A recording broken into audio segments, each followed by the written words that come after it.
Welcome back to the Blueprint. Today we have again George Taylor. And actually, I do need to say it differently. Hello. That's an inside joke you guys don't know. Mavi and I knew each other for 2 years.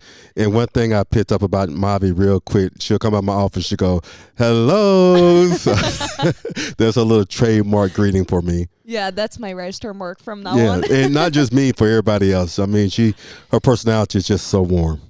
So, George, so great to have you here again. Yeah, I'm happy to be back. Yeah, no, it was awesome listening more about you and your story and how, you got involved into all this entrepreneurial world, right? I played it for a couple of people, a couple of students, community members, and they said, man, that pilot episode was so good. And I said, well, Mavi was sitting off the camera, and I know I had to be good. Dre, he brought it. It was relaxed. But most importantly, we got to set context for why all this matters. And it matters because of the community, right? It matters because of the students.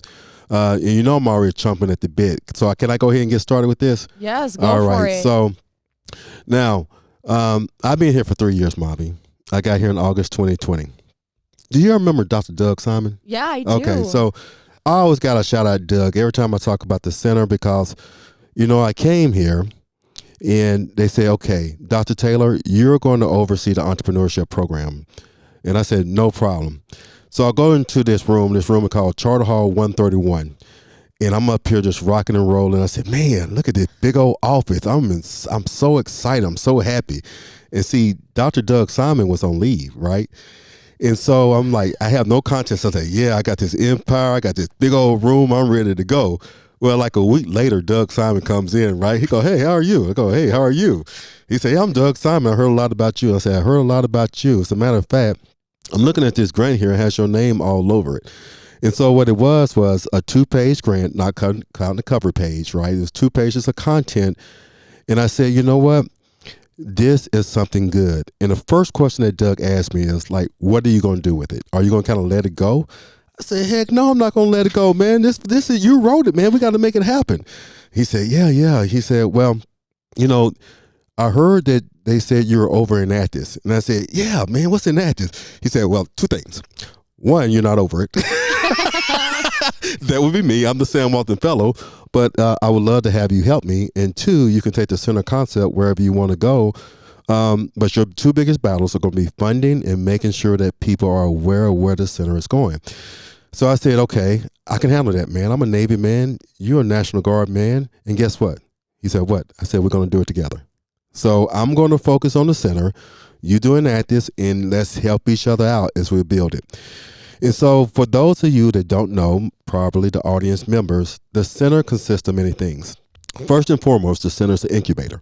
And an incubator is this shield that allows students and community members to experiment with an idea. So Mavi, you have a good idea. You can take that idea and you can say, you know what? I want to start business X. Or we have a couple of people coming up. One of my student, Megan, she had an idea for a business. I said, you know what? You need to go to the Center of Innovation and Entrepreneurship.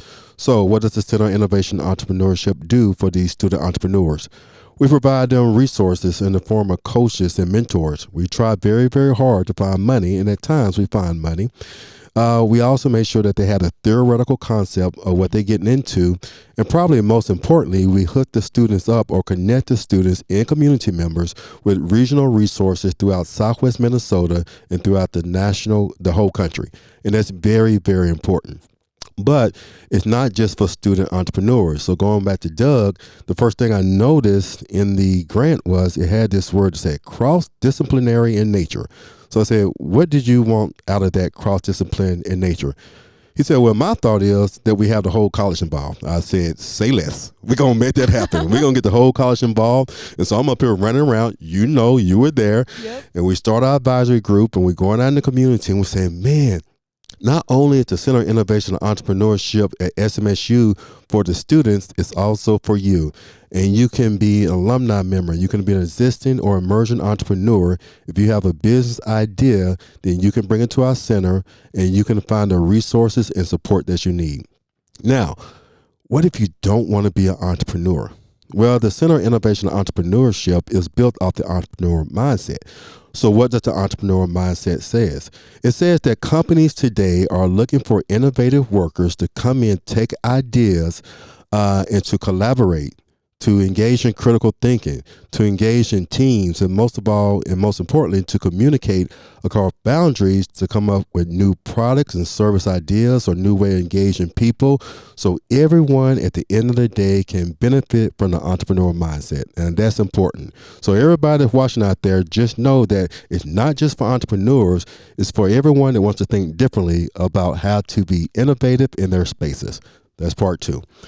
Part 3 is we have these great student associations. Oh, man, you know how much I care about students, right? Students, my heart, and so we have one student association called Enactus. Entrepreneur Actions Are Us. It's a 501c3 student-led organization in which we find problems and opportunities in our local community, our national community, and our international community, and we work to address these problems through social entrepreneurship. One of the student associations that make up the center is called Enactus. So Entrepreneur Actions Are Us. And that's a very, very important student association. It's a 501c3 student-led association in which we go and identify problems and opportunities in the local community, the national community, or the international community, and we work ways to mitigate or address these problems or opportunities leveraging social entrepreneurship. And I have the distinct pleasure and honor of being a Sam Walton Fellow. I was trained by the best of the best in Doug Simon. And, every time I think about Enactus, Mavi, I kind of tear up because just imagine you get to wake up every day to these exceptionally bright and talented students, right? And I'm like, God, Doc, I got to pinch myself. We have so many personalities in this from all over the university, and they solving big problems. And if Enactus doesn't motivate you, then you cannot be motivated. I mean, just to be around these students every day. Now, another part of the center is what we call the Southwest Marketing Advisory Center, and it stands for SMAC for short. Another venture, another entity within the center in which I have the honor to serve as the executive director. Something that is really near and dear to my heart is the students have an opportunity to work with real established businesses throughout the Southwest region, not just Marshall, but throughout the whole Southwest region. And so I got to shout out this guy. His name is Trevor Van Coolen. And Trevor, for those of you that don't know Trevor, Trevor is the man. Trevor can sell you anything. So he's this good-looking young man who's extremely smart, and he leads a team of about 5 people, and we see these companies, and we try to address their problems, whether it needs to grow, scale, and we really support entrepreneurs in this space as well as mature companies leveraging marketing. And so we had the opportunity, some of the companies that I can mention that we work with include ADM, right? We're working with school out of the cities, St. Croix. That's a big deal.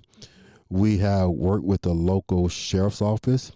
We're working with SBDC on several projects that we can't mention by name, but clients with small businesses throughout the Marshall area, Lyon County, as well as Murray County. The students are getting the opportunity to work on project plans.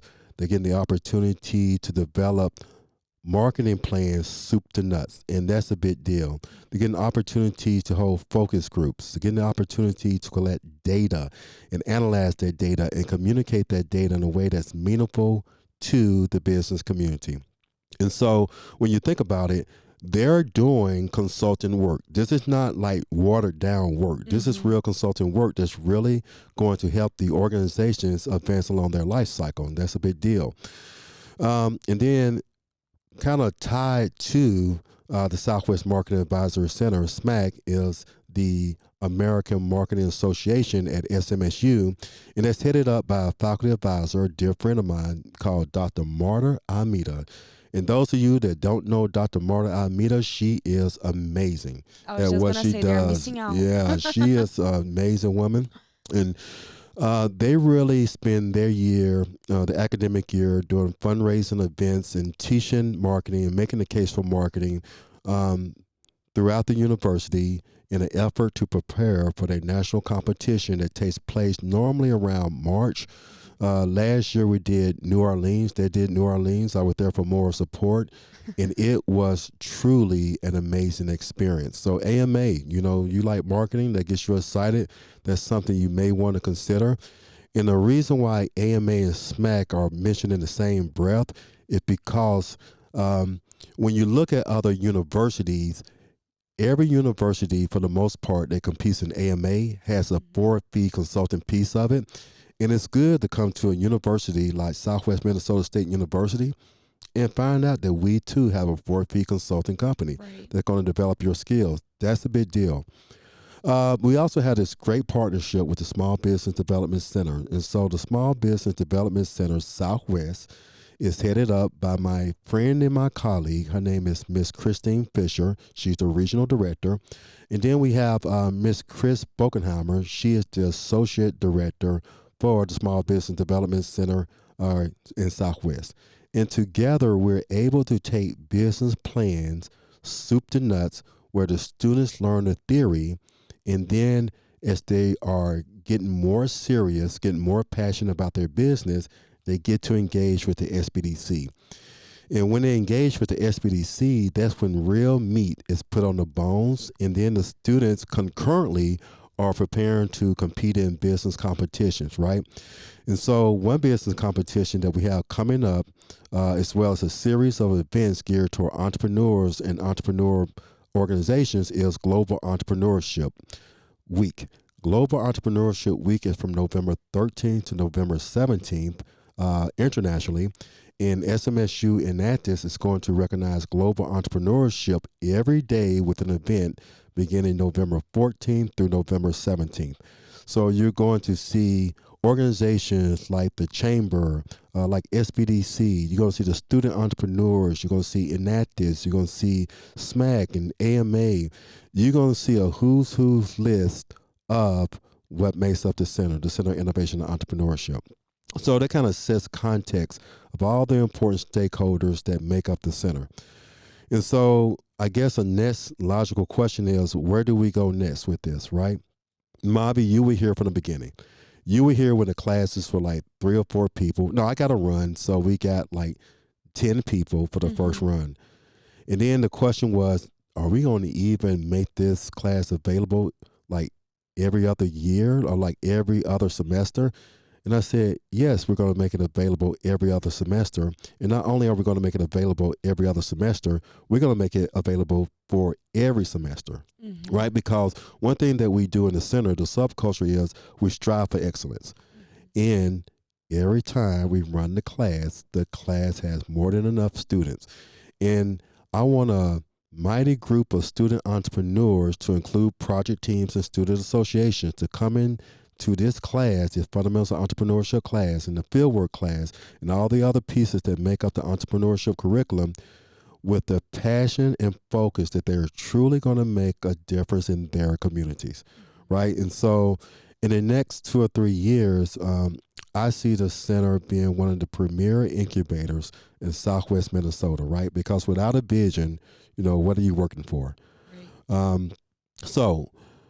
This podcast series is going to bring this diverse group of voices that makes the center click, right? And so season 1 is going to find us introducing the student association to make up the center. Am I right? Yep. Right? Okay. Yeah, you're right. We're going to meet some student entrepreneurs. We're going to meet some leaders within SMSU. And then we're going to bring in some VIPs for the community, right? Because just as much as the center is about students, we also know that the community is important too. And so I'm just going to withhold the names right now, but I can tell the audience for like this. You're in for a treat. You are going to be seeing some real movers and shakers that make Southwest Minnesota the special region that it is.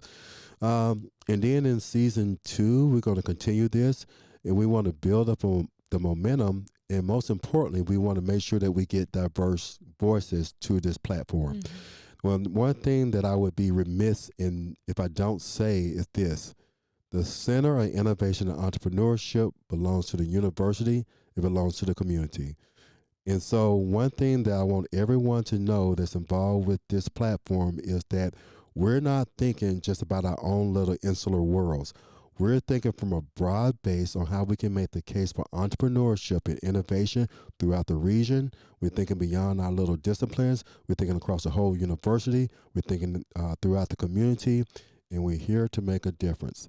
So I said all that to say that that sets context of what you're going to see on the Blueprint series by the Center in the upcoming months and hopefully the upcoming years.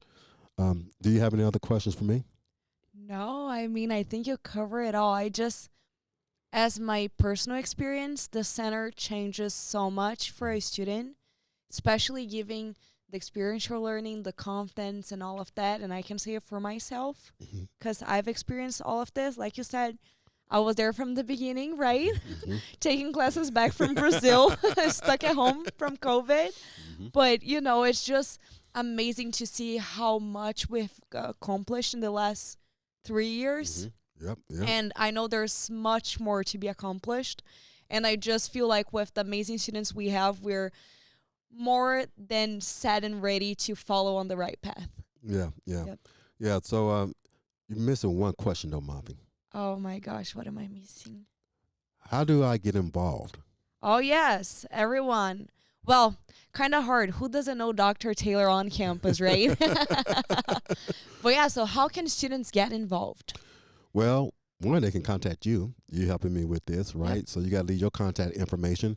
But they can also contact me by writing me via email at george.taylor.2@smsu.edu. You need to drop your email when you get an opportunity. Or they can call me at area code 507-537-6180. Or come by our beautiful campus at Southwest Minnesota State University. I have the distinct pleasure of being housed in the what we call ST208. I'd be happy to talk to you about the center. Whether you're a student or a community member, I'm here to engage in conversation. It is a conversation. It's not one way. So I just want to see how many people we can get, man. Let's make this thing special. The more the better, right? Yes. Like minds make great things happen. Yes. Yep. Exactly. Well, thank you so much for being here. My contact information for you guys, it's maria.valentin, VALENTIN, at my.smsu.edu. So anything you need, get in contact with us. We're ready to do great things, right? Yes, let's do it. Yep. Hashtag let's do it. Well, thank you so much for being here, for making the time to sit down with us and kind of talk more about the center. It was very, very nice. I appreciate it. I could do this stuff all day, every day, twice on Sunday.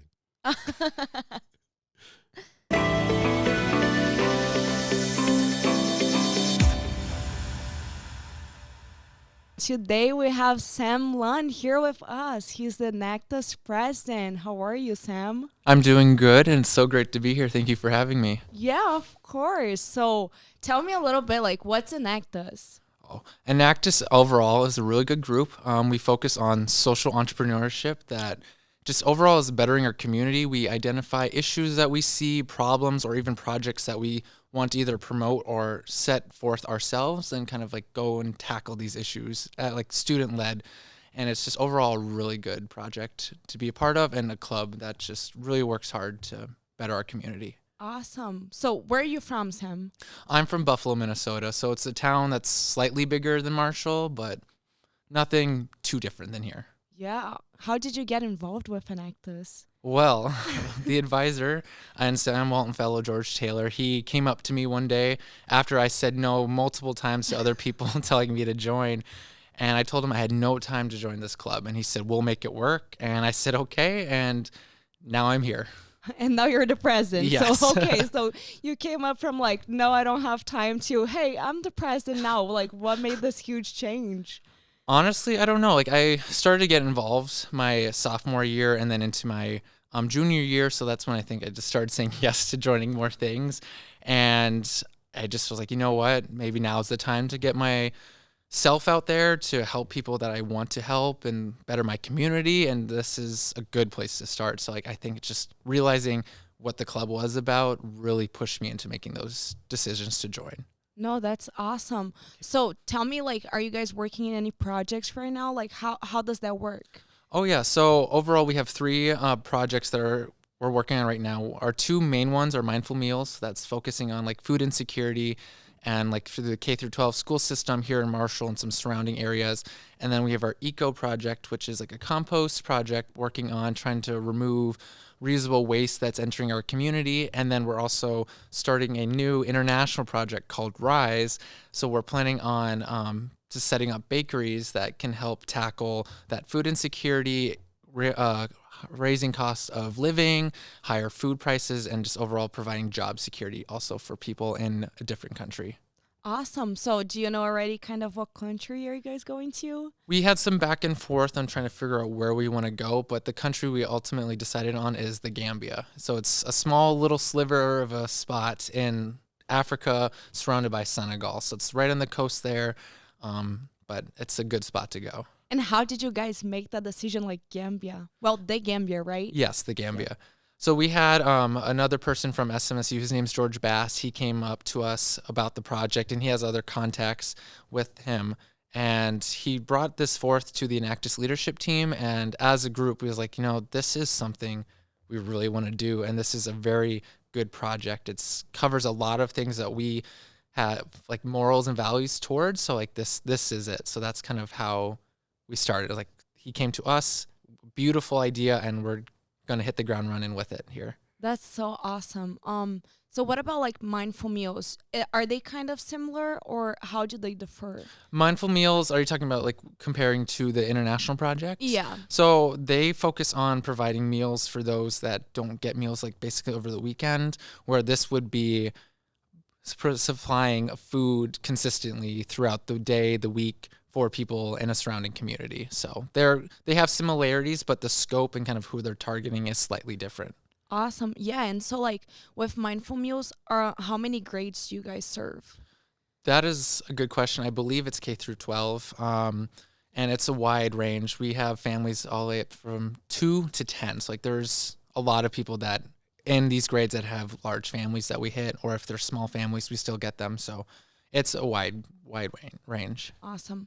Is there like how do you choose these families? They actually self-identify themselves, so it kind of keeps that kind of personal information to themselves. Like we don't have to worry about collecting any of that, so that way we're not just like, trying to check their financial statements and stuff. So like the integrity of that family is still with them, and if they think they need it, then they can apply for it. And I think it's a beautiful way. That way we're not like targeting people and saying, hey, we realize that you need help. And this way they're confidently coming forward and identifying themselves. Yeah, no, and I think like especially these issues, it's kind of hard. We think it's something so distant from our reality, but definitely. It's so much closer than what we think, right? Exactly. Yes. Yeah. Yes. So how do you work with mindful meals? I'm wondering, like, if you said like families between 2 and 10, I'm betting there's like so many people you serve. Definitely. So how does that work? Like, who makes the meals? Like who is helping? Definitely, yeah. So the Mindful Meals group, the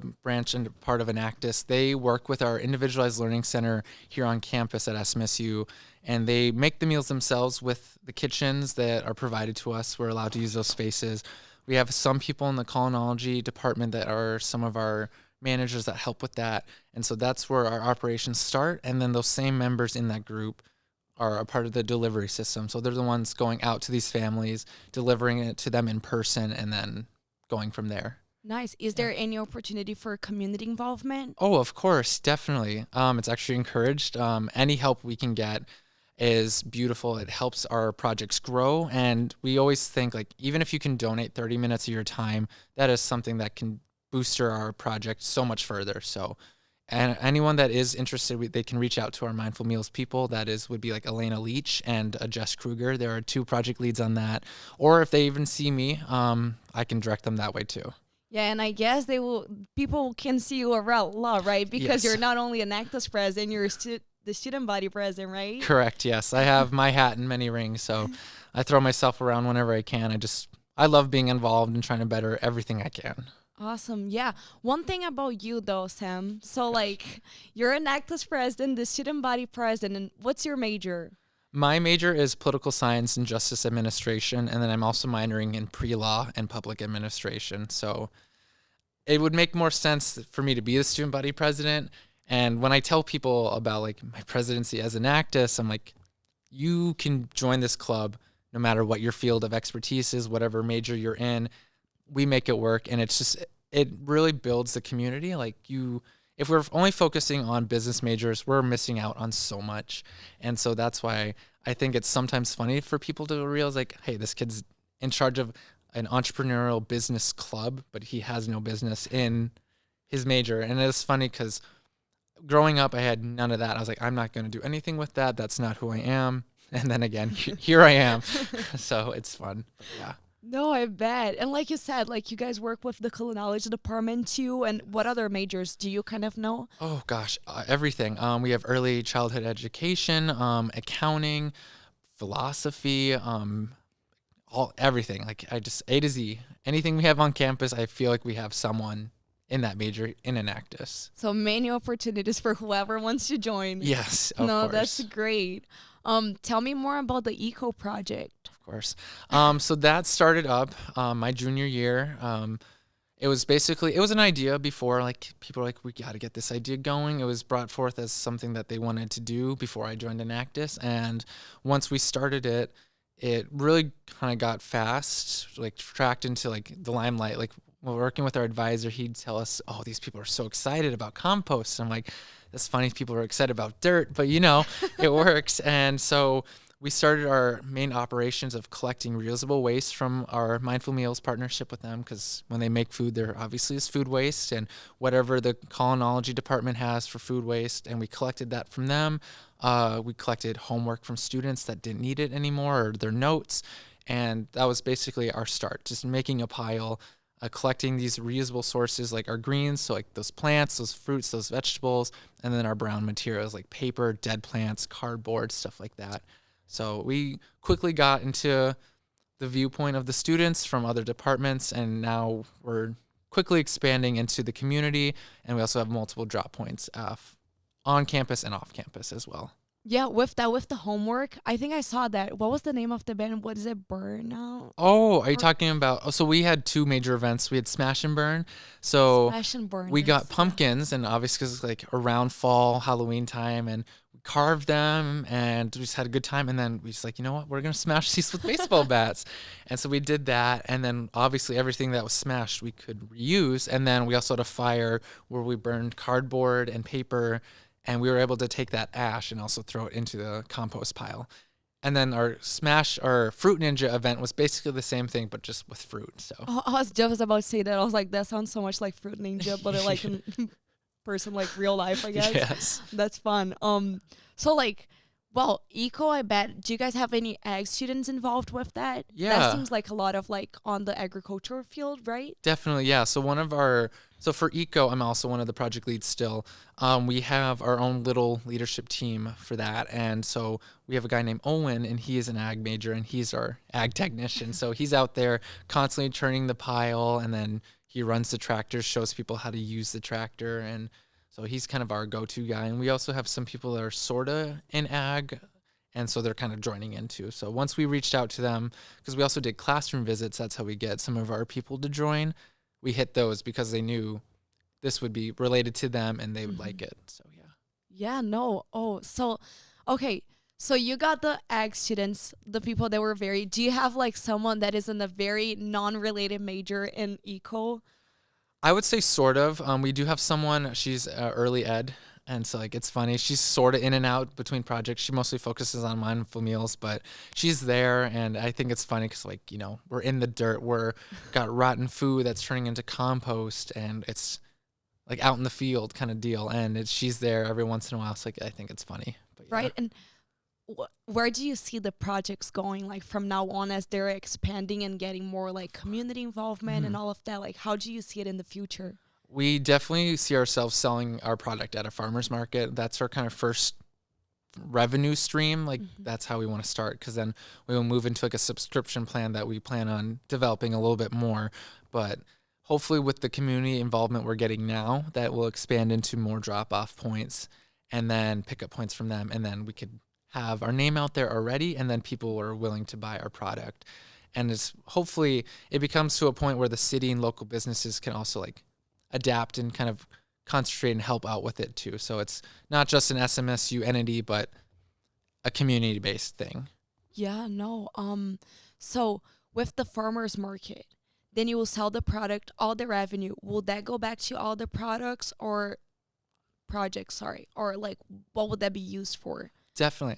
So one thing I love to say about this is the overall project is turning trash into cash that we recycle back into our projects. So we'll take the revenue that we get, and that goes towards kind of maybe helping pay for our volunteers or whatever they need for like mileage for gas, for trips, and then other supplies. So everything that we get for that goes back into the project. So if we have like pails that we plan on hopefully selling things in, and they break, then we have more revenue to replace those. That way we can not keep digging into our Enactus budget, and we can kind of focus on rebuilding ourselves rather than kind of dipping into other funds, if that makes sense. But Yeah. so we just really like want the money to go back and not have to be like, just there, Yeah. So other than the projects, I've heard you guys been to nationals. So Yes. how's that? Do you use part of that money for nationals? Like, what was nationals about? Can you Oh, of course. tell me a little bit more? Definitely.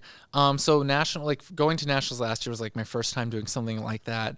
Cause like growing up, I've done sports and gone to like regionals and stuff like that. Never done a competitive like business thing for nationals. So that was a little intense, but we used our overall Enactus funds for that, and also did fundraising events. So like we had a silent auction, we had a bake sale, we got donations. Like we worked really hard to kind of cover it ourselves rather than have Enactus fully cover, but we had some from both pots, which was really nice. But going to nationals, it was a really fun time. Like we drove a bus and basically another car. So we had a lot of team bonding. We spent the night in a few hotels on the way there and back. And our hotel in Texas was beautiful. It was a good time to be there and competing against like-minded people that are willing to like also better their community, the world, and wherever the projects take them was so fun. It was a really good experience. And like, I know we didn't go as far as we wanted to, but I think for being back for the first time since COVID, that was a great start to us. And I definitely, we all had pages of notes getting prepped for next year. And hopefully this year when we get there, we'll be ready and make it to the top. Oh my gosh, that sounds so much fun. Yeah. Yes. Well, thank you so much for being here Of with us, course. Sam. And thank you everyone for watching The Blueprint. Thank you for having me.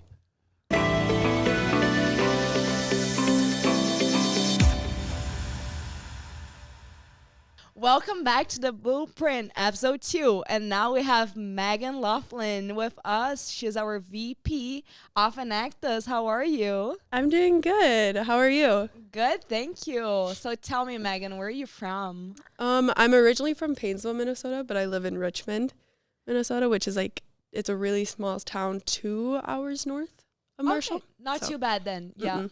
So how did you, what brought you to SMSU? I was related to people who worked in I was related to the faculty. Oh, And that's so I nice. didn't want to go too far where I knew no one. I Yeah. was a little nervous about that.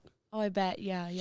That's good. Whenever you get homesick, you can just drive home and be there. Yep. That's awesome. So tell me more about you. What's your major? So in May, I graduated with my bachelor's in management and a concentration in entrepreneurship. Awesome. And now you're the GA for the admissions office, right? Yes, I started my first year of MBA or of grad school. I'm going for my MBA. Awesome. How are you liking that? It's definitely different. It's a lot more reading than undergrad school was, so I'm getting a little used to that. It's more time on my hands, so I need to learn to time management better time management of homework, and I'm not doing too good on that. I procrastinate until the last moment, but it's working. Exactly. We just fake until we make it, right? Yep, exactly. I'm counting down the days till I graduate.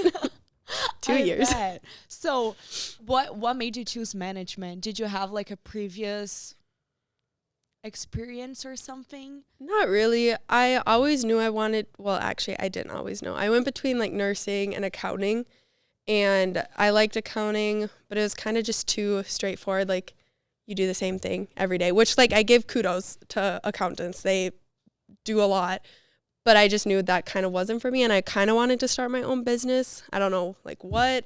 I've kind of had more of a plan now, but something in business, because it's so broad, and so I can kind of go any route, but I still don't know what I want to do when I grow up. Well, it's fine. I guess we have time. That's what I keep telling myself. That's okay. I still have time. I'm young. I can decide. Still got more years of school left. Exactly. Yes. And how are you liking the GA position with the admissions office? I love it. It's definitely probably my favorite part of school right now is working in the admissions office. That's great. And today you guys got what, like 1,200 students? There was a lot of students on campus. Yeah. Yep. I think it was for the Career Expo. Mm-hmm. So there was a lot of students on campus. I got in here and I was like, what's going on? Like, why are all these people here? What's happening? And a lot of them were like 10th graders, so they hadn't really started thinking about college or where they wanted to go. So it's kind of an intro to college for them. It's kind of nice for them too to kind of just like get their feet wet, but they don't have the pressure of like, I got to choose right now, but kind of have an idea what to look for than like senior year, I guess, and be like, okay. Stressed out. Yeah. Yeah. Exactly. Yeah. Okay. So kind of like on this and management, Enactus is the like social entrepreneurship club. How did you get involved? How did you get started? So my roommate actually asked me for, I think, the first like 2 years of school, and I kept saying no, I don't have time. I don't want to be in another club. And I don't really know like what got me. I think it might have been George Taylor, who's our advisor. I had management principles with him. He kind of just like brought me in. And then Carter Laughlin, I believe he was the chief of staff. But he was running Paws, and I'm a big animal lover, and so that really drew me in. So I think I started halfway through my second year. Paws, was it the project that you guys did with the Tracy Animal Rescue? Yes. Yep, it was like people, animal wellness, and sustainability, I believe is what Paws stand for. So yeah. It was really cute. I bet. I love dogs and cats and every like animal related things. Yeah. Yeah. We always need some animal love, right? I agree. Yeah. I agree. So it's kind of funny how you and Sam kind of like have a similar narrative, or if like people try to get me to join Enactus, I always had no, and then now like you guys are president and vice president. So like I love the like change of scenario. You got hook, line, and sinker. Hook, line, sinker. Yeah. Line. I don't know that phrase, but you know what I mean. Yeah. So how did you start getting more and more and more involved until you got to the position right now? That's honestly a good question. I think no one, because last year I was the outreach coordinator, and I don't think anyone like ran for that position. So they were like, Megan, you want to be it? And I was like, sure. Social media, I can figure it out. And then here I am as the COO. That sounds fancy. Yeah. All of a sudden 2 years later, I'm here. Yeah. So how was your experience with the outreach coordinator, like getting social media? Did you have any experience before other than just like, I guess, personal social media, or it was just something you kind of learned as you started? Kind of just learned as I started. I was never like big into social media. Like obviously I watched TikToks a lot. Never made any, never really did that much in posting. So going into this role was definitely more experience for me. Don't know if I did it right, but I did it. And we got some followers, I'm pretty sure. But it was definitely a new experience. I bet. And I guess, like, how does that make you feel? Like, well, you said you want to own your own business. That probably brings you some experience too when you open your own business, you kind of feel maybe more confident on running your own social media and things like that from previous experience than that you have here. Yeah. Definitely. Like for one of George Taylor's classes, we had to create our like social media for the business we want to run. So that was kind of a good intro into like actually creating it, because I probably never would have, because I hate social media. But it definitely gave me a good like intro to marketing and different ways you can advertise and make posters or flyers. Okay, kind of like you mentioned, like we're kind of talking about your business. I know you said you're not sure yet, but do you have any ideas a little bit of what you want to do? So I do. So I love animals, right? It kind of goes off of that. I want to build or have a business called Canines and Coffee. So what it would be essentially is it'd be half an animal shelter and half a cafe. And because like Marshall's a town of around 13,000, I believe, and we don't have an animal shelter at all, which is insane because we're in like a national shortage of animal shelters. So I want to give us an animal shelter, and then it's kind of just a unique way of bringing like animal lovers. Like you don't have to go to the cafe if you want to just hang out at the animal shelter, adopt an animal, but you don't also have to go to the animal shelter. You can just come and get a nice warm meal. I also want to do like doggy yoga. Have you ever heard of that? No, I know. No, what's that? That sounds interesting though. So like I want to bring like community members and everything, and they can bring their own dogs or they can just kind of come. It's kind of like goat yoga. I've heard that a lot. But essentially they'll just do yoga with all of the animal shelter animals. And I want to start off with just canines, but essentially either dogs or cats would be welcomed. That sounds like a big success, honestly. Like, I'm who doesn't hoping love so. dogs and like That's plus what I doing thought, yoga yeah. with them? Yeah. That sounds so much fun. No, I love Excited. that. So like, kind of going off of that, what are your plans when you see like yourself graduating? Like, what do you think? Like, do you want to start your business right away, or? I don't really know that yet. I think I kind of want to go like work, kind of get my income up a little bit because I'm a broke college student. It's a scary big jump to start my business right away just because like what if I fail? But also I'll never know if I don't do it. So I think my biggest problem is just finding funding and like seeing if there's bank loans or different grants, because I know when I was researching it before, it depends if it's called like an animal rescue or an animal shelter. And there's different grants for different names. So I have to kind of work those details out first. Yeah, But I bet. And so now you talked about grants and loans. I know Enactus does like apply for grants for like the projects and things like that. And now as the VP, like you're involved with those. Like, how do you feel? Like, do you feel that kind of helps you in a sense of like opening your own business to kind of be ready and like kind of know where to look for those or like something like that? I think it definitely has. Truthfully, if I wouldn't have been in Enactus, I wouldn't have known a lot of like different business plans, because I definitely wouldn't have taken as many classes as I did like for entrepreneurial actions. But it's definitely helped me like find the like proper ones and which ones are like fake and scamming you. But yeah, it's definitely helped me a lot. Yeah, and going off of that, so Sam mentioned there is like space for anyone, for like any major. you know, like everyone can be involved. And I mean, you're in management, but how do you feel like that kind of like, did you feel like that connected a little bit with your like classroom experience? Were you able to make that link? As in, Like with your classes and working with the Enactus projects and different yes. initiatives? For sure. Like it was kind of weird. Like every class I took, I could kind of relate it to my business plan. Last semester I took, I think 5 or 6 management classes, and they're all different. Like human resources, I did a supply chain class. I did social entrepreneurship. I did field work and entrepreneurship, and they all like correlated with each other. They all correlated with Enactus in some way or another. So it's really cool to see all of these like pieces come into a puzzle.